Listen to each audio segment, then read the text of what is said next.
This is Christian Breton of Quebec City, Quebec. You're listening to the International Radio Report on CKUT 90.3 FM in Montreal. Welcome, everyone, to the International Radio Report for Sunday, February the 16th.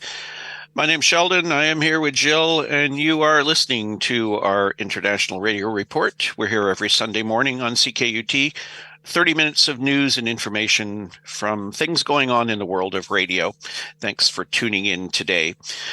We have some interesting stories, both from here in Canada and elsewhere around the world. We'll get to those international items shortly. We'll start off today's show, though, with an update and reminder of the 38th annual NASWA SWL Festival. It is coming up on April the 25th and the 26th. It is a hybrid event. There is an in-person element to it, and the rest will be done via Zoom. You can find information at swlfest.com, swlfest.com. This will be the 38th annual event. It will be 2 days of sessions about the latest developments in the radio listening hobbies. Not only radio listening as well, there's going to be a lot of new elements to the event this year. CIDX, our radio club, will be hosting the hospitality suite throughout the weekend. That will be on Zoom. And they're still working on putting the schedule together of all of the forums and other events that will be going on. So staying in touch with the website is the best way to get all the updates as they become available. If you're thinking of going in person, it would involve a trip to Fort Washington, Pennsylvania, which is not too far from Philadelphia. It's at the Holiday Inn Express and Guest Suites. You can actually go and register for the event and also register for hotel reservations if you're planning on staying over for the weekend. So if you have any questions about the event, swlfest at NASWA, NASWA.net is their email address. The website will give you access directly to the registration form, the hotel information, and the schedule of events as it becomes available will be posted there. So we'll be involved with that. We'll be running the hospitality suite. We've had a good time doing that for the last number of years, and we'll be taking care of that again this year. As we said, though, if you've attended before, we think you'll find a little bit more variety going on this coming year. There's been a lot of requests for different topics to be discussed and instructional sessions and what have you.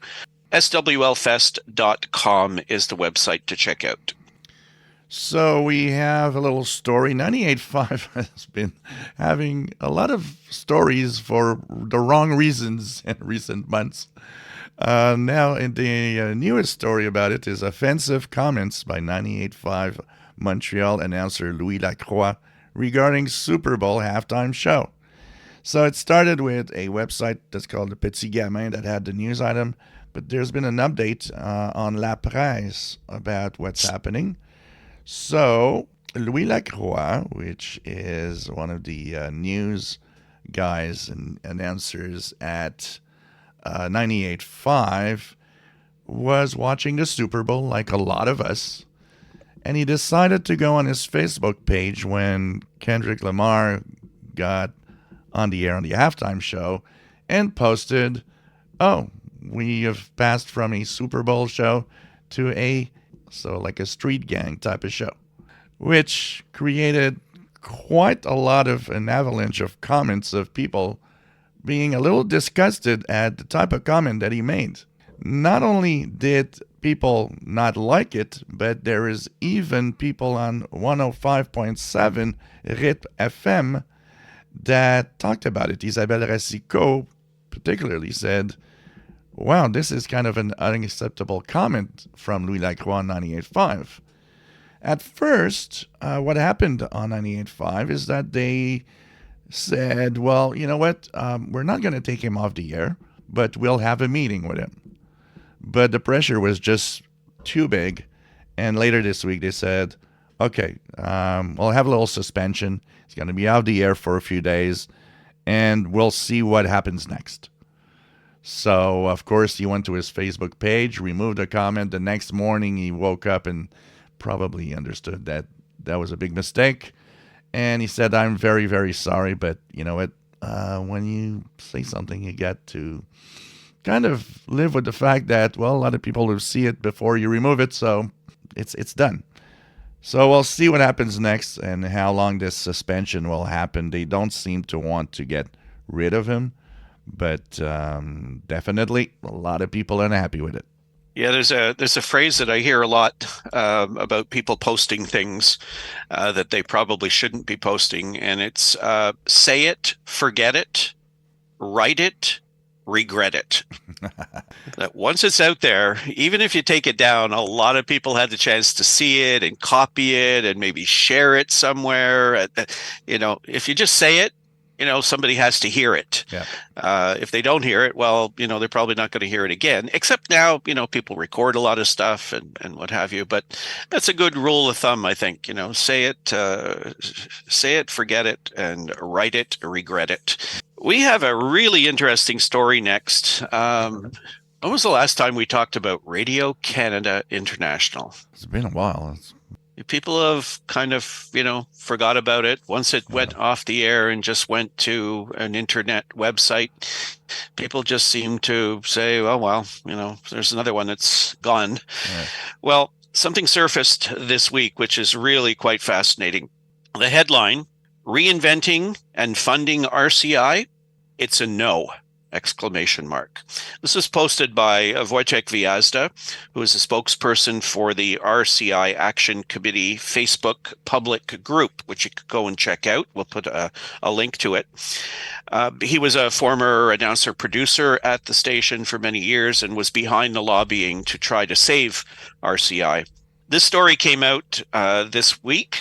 A 2023 proposal to rethink Canada's international service, increase funding, and transfer the service to the Foreign Affairs Department, Global Affairs Canada, will not go ahead, according to Global Affairs Canada and Canada's national broadcaster, CBC Réseau Canada. Their reaction was reported by journalist Neil Moss in a front-page article in Ottawa's political newspaper, The Hill Times, on February the 12th.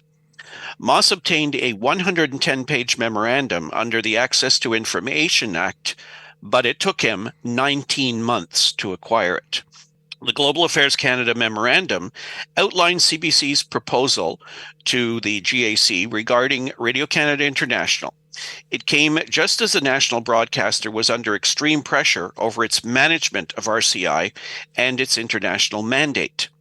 In the 2 years leading up to this 2023 memorandum, the RCI Action Committee had organized 2 open letters to Canadian Prime Minister Justin Trudeau and several of his ministers, calling on the government to protect RCI's international mandate. The first letter was signed by 32 people, including former Canadian Prime Minister Joe Clark, author Naomi Klein, and actor Donald Sutherland. The second letter was signed by 45 former Canadian ambassadors. Additionally, the Liberal government's 2021 election platform committed to strengthening Radio Canada International. Part of the memorandum obtained by the Hill Times included a report written by Fran Unsworth, former director of the BBC World Service and former director of news for the BBC, and Fred Martinson, former head of strategy for the BBC World Service. Their analysis showed that RCI's funding is the lowest compared to other allied international broadcasters. She also noted that despite being broadcast in different languages, RCI had little impact on foreign audiences. The editorial focus is too national, focusing mainly on translations of existing CBC domestic content. The report also notes that Canada needs a stronger voice in the world. This is in Canada's own interest, but it is also the right thing to do. If democracies do not challenge false narratives with independent and objective media, the influence of democratic countries, including Canada, will be ceded. The GAC memorandum included a confidential February 2023 proposal from the CBC titled A Reimagined International News Service. The very first point of this proposal is for $20 million to $30 million in funding. with a clarification that this amount is equivalent to funding levels in Australia and Switzerland. In the Hill Times article, a CBC Radio-Canada representative said that this type of funding is not being considered. RCI's current budget is likely around $2 million, has been for several years. The Hill Times article quoted RCI Action Committee spokesperson Wojtek Gwiazda as saying CBC management doesn't understand the importance of the international service. The only time they really started to respond was when they came out with their latest policy in 2020, which was basically going to destroy RCI's entire international mandate, and suddenly they were met with resistance. Reacting to the CBC's latest statement that it doesn't want to fund RCI reinvention, Gwiazda said he wasn't surprised. The big problem that RCI faces is that we are loved by a lot of people, but we are financially orphaned. Nobody wants to pay for us. Interestingly, 2 years after the 2023 memorandum was written, a rationale for a Canadian international news service seems even more pressing. In a world where fake news abounds, trusted sources of information are increasingly important to citizens around the world. Democracy matters, and trusted journalism is one of its pillars. How true. Yep. And these times, Canada's voice, Radio-Canada International, would be so welcome. I mean, it was one of the trusted voices out there. We see the stubbornness of the CBC here, of Radio-Canada, that from the beginning, when all of it disappeared, it was already obvious someone somewhere didn't want this to exist anymore. They would just grab the cash and that's it. Unfortunately, because it would be cheaper than ever, actually, to have it on the air, because we could use relays like WRMI and still be heard, and it would cost us a fraction of what it did back in the day, and we'd have a voice again on the airwaves. And unfortunately, stubborn people at Radio-Canada don't want that. You know, they were smart in the way they went about destroying RCI, in that the moment they got the opportunity to manage it and control it, they started to chip away at it. We used to use the old phrase of, death by 1,000 paper cuts. It was just chipping away at it.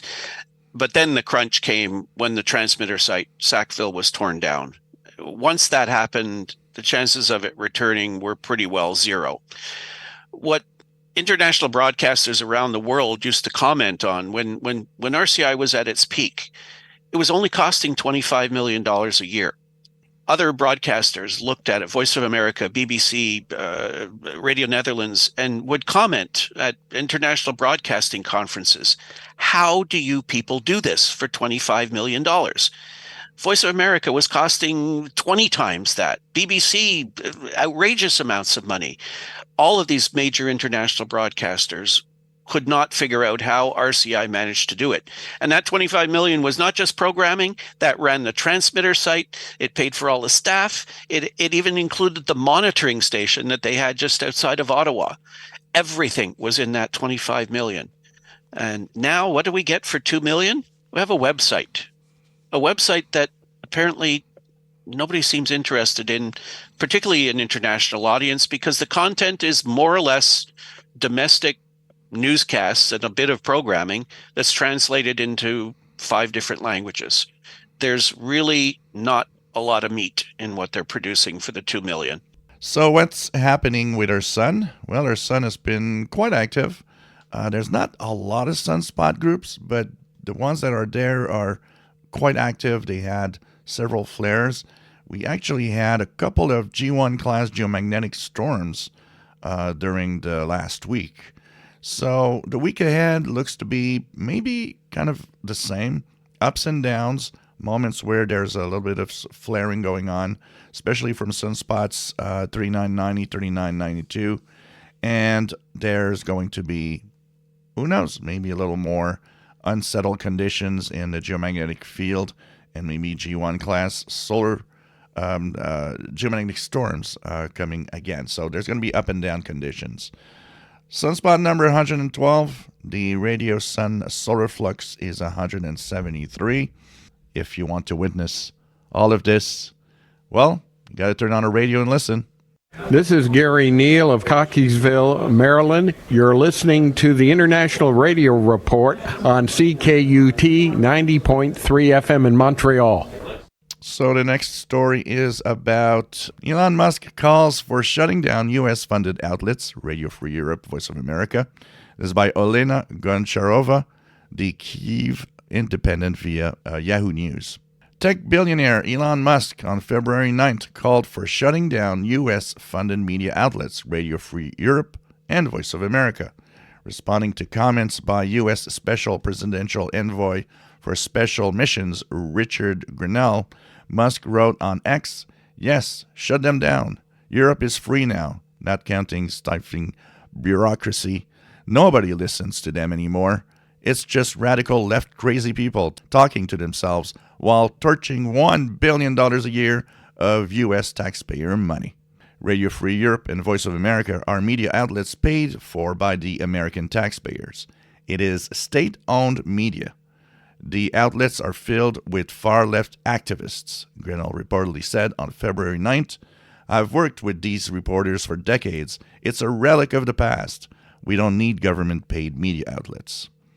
Both Elon Musk and Richard Grenell have voiced strong opposition to government funding of media organizations, arguing that taxpayer money should not be used to support these outlets.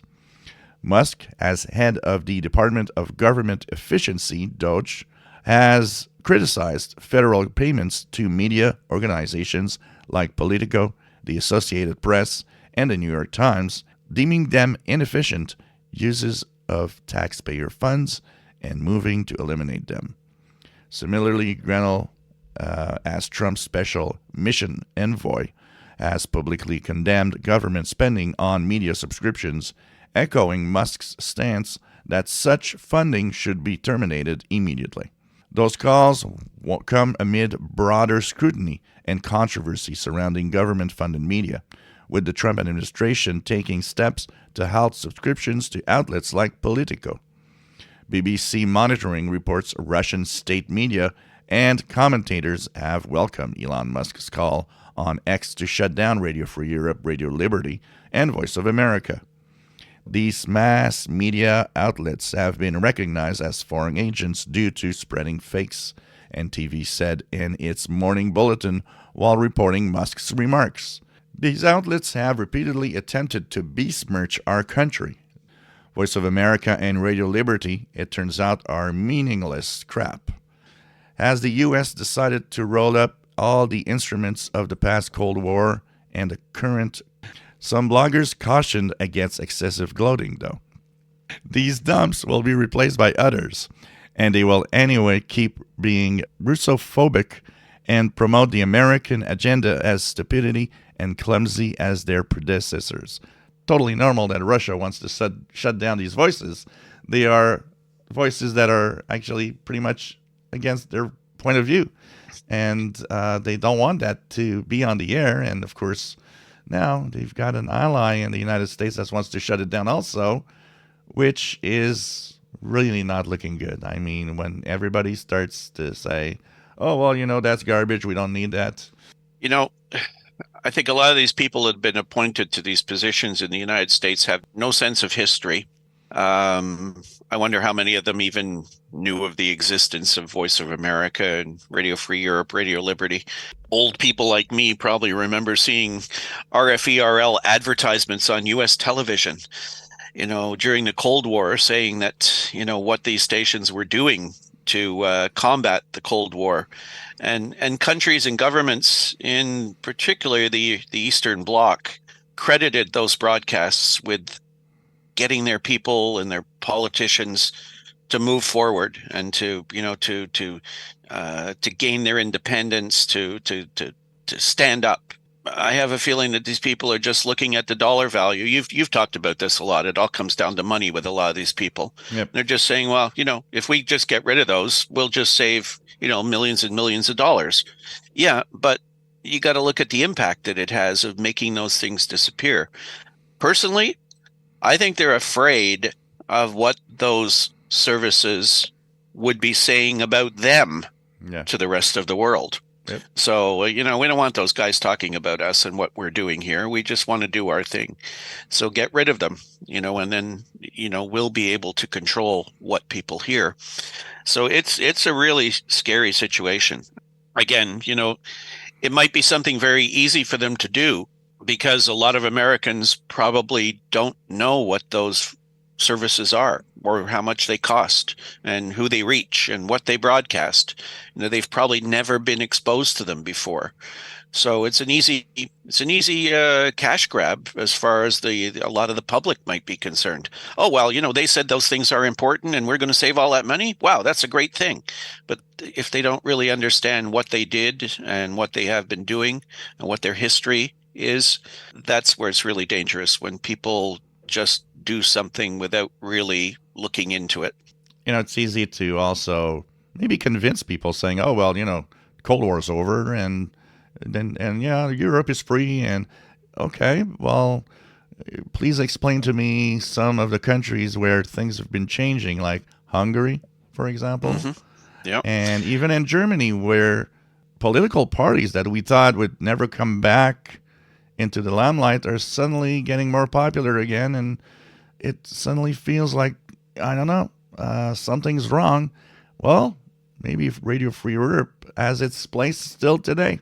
They were only talking in this article about Radio Free Europe and Voice of America. They're also talking about Radio Free Asia. They're talking about Radio Marti into Cuba and a couple other foreign services that they have. They're talking about all international broadcasting being stopped. Yep. So there would be nothing going out from the United States. What would be left? We'd have those independent, often religious broadcasters that we hear on shortwave would suddenly become the voice of the United States on international radio. That's kind of scary in itself. Yes, it is. And our final story today sounds like a repeat of some past programs and stories we've talked about. Taliban shuts down a women-run Radio Begum and arrests 2 employees. This comes from Radio Info Asia. Afghanistan's Taliban authorities suspended the country's only women's radio station, Radio Begum, last week. According to the Afghan Journalist Center, on February the 4th, the station was raided by the General Directorate of Intelligence and the Ministry of Information and Culture, leading to its closure and the arrest of 2 employees. In a statement, Begum Radio revealed that during the incident, the authorities interrogated employees and confiscated computers, hard drives, documents, and personal phones belonging to female journalists, as well as detaining 2 male employees. Citing safety concerns, Begum Radio has opted not to provide further comments on the situation until their employees are released. Established on March the 8th, 2021, coinciding with International Women's Day, Begum Radio aims to educate girls and support Afghan women. The station has consistently refrained from any political activities. Jawanan Youth Radio, which shares its premises with Begum Radio in Kabul's Wazir Akbar Khan area, stated that its office was also closed due to its proximity to Begum Radio. The station reported that one of its sports programs hosts was also arrested. Jawanan Radio has appealed to its listeners for assistance in securing the release of its cricket reporter and resuming operations. Founded in 2008, Jawanan Radio focuses on raising civic awareness and fostering dialogue among various communities. The fate of those detained is currently unknown. Following the raid, an officer instructed the staff of both stations to leave, effectively shutting down their offices. In a press release on X, formerly Twitter, the de facto Ministry of Information and Culture claimed that Begum Radio was involved in activities that constituted multiple violations and was producing content for a foreign television outlet. Due to the violation of the broadcasting policy and improper use of the license from the ministry, the radio station was suspended today so that the related documents can be carefully evaluated and the final decision can be taken, it added. However, the statement did not clarify the specifics of the raid or the detention of the employees. AFJC strongly denounced the raids and the subsequent closure of these stations as a serious infringement of the fundamental rights of these media outlets and their personnel. It urged the de facto Ministry of Information and Culture and the General Directorate of Intelligence to promptly and unconditionally release the detained employees, lift the restrictions imposed on these media outlets, and allow them to resume operations in accordance with the country's media law. Reporters Without Borders, posting on X, demanded the ban be lifted immediately. The Freedom of Information watchdog says the Taliban authorities closed at least 12 media outlets in 2024. Once again, sad stories where women are being denied the right to information, education, and having any type of media outlet targeted to them. Give them a license and then turn around and take them off the air and arrest some of them. So we have upcoming ham radio contests. We have a bunch of things going on next weekend for you in ham radio. CQ 160 meter contest will be happening, organized by CQ. It is from 2200 Zulu February 21st to 2200 Zulu February 23rd. The band is 160 meters. And band is 160 meters only, and the mode is single sideband. There's le Réseau des Émetteurs Français that has la Coupe de REF contest, SSB, 0600 Zulu February 22nd to 1800 Zulu February 23rd. The objective, French amateurs work as many amateur stations in as many French of the 97 metropolitan departments, overseas territories, and the XCC countries of the world as possible. Foreign amateurs work as many France stations in as many of the 97 metropolitan departments, overseas territories as possible. And this is 80 through 10 meters, and the mode is SSB. The Royal Belgian Amateur Radio Union has their DX contest CW, 1300 Zulu February 22nd to 1300 Zulu February 23rd. The bands are 80 through 10 meters, and the mode is CW. There's the South Carolina QSO Party, 1500 Zulu February 22nd to 0159 Zulu February 23rd, sponsored by the Columbia Amateur Radio Club. So the bands are 160 through 6 meters, excluding the work bands, and it is phone, CW, and digital. And finally, organized by the National Contest Journal, we have the North American QSO Party, RTTY, 1800 Zulu February 22nd to 0559 Zulu February 23rd. The bands are 80 through 10 meters, and that is a RTTY mode only. And we are out of time. If you would like to reach us, our email address is radioreport@yahoo.com. You can also send us any stories that you might come across that if you think we might find them interesting to share with our audience. Our show is live streamed and archived at ckut.ca. Our Facebook group, International Radio Report, we invite you to join the group.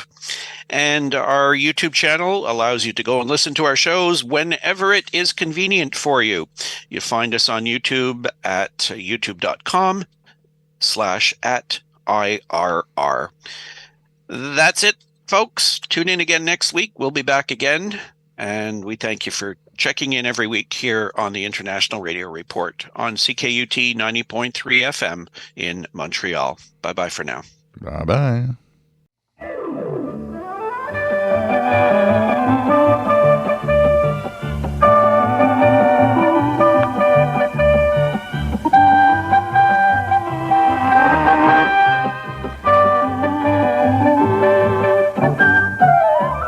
Welcome to edition number 1575 of Sweden Calling DXers.